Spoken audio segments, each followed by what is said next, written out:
Well, we've mapped that pretty well because we have an exam.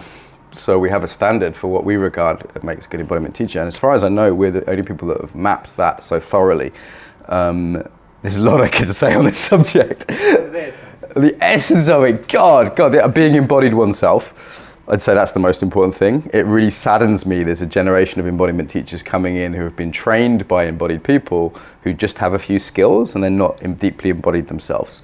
So for my students, it's a requirement if they want to be associates, for example, with my company, they have a long-term embodied practice, that could be different things.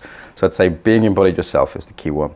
There are a set of skills on top of that, like, for example, having a clear method, using what we call operational language, which is a lot of kind of more hippie teachers struggle with, like clear instructions, a clear method, a clear how.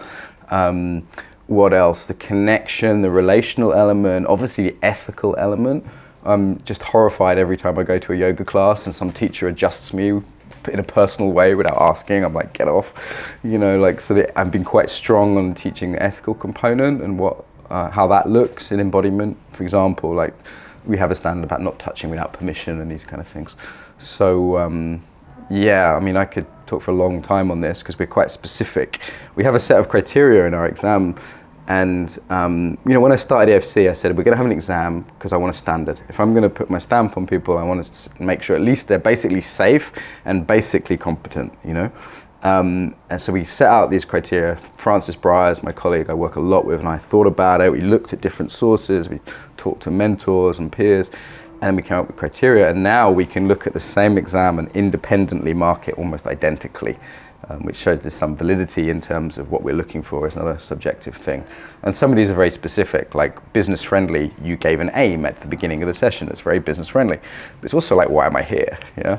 And others are a little bit more nebulous, like the sense of listening and connection, cultural adaptation.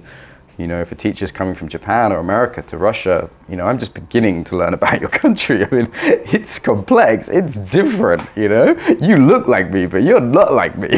So it's, there's a real way in which cultural adaptation, individual adaptation, we have like 12 criteria. So there's a skill set, the 4 main embodied skill sets are self-awareness, self-regulation, which would also include expression, social awareness, listening to others, and social impact and influence. So these are Daniel Goleman's basic model of emotional intelligence. We're using those. So there's 4 main skill sets, and people can have strengths and weaknesses depending on, like if you're coming from a karate background, your self-regulation's probably going to be pretty good, but your self-expression might not be. Your empathy might not be. If you're a therapist, your empathy might be great, but I don't know, maybe you're not so good at impacting and influencing because you've been taught not to do that.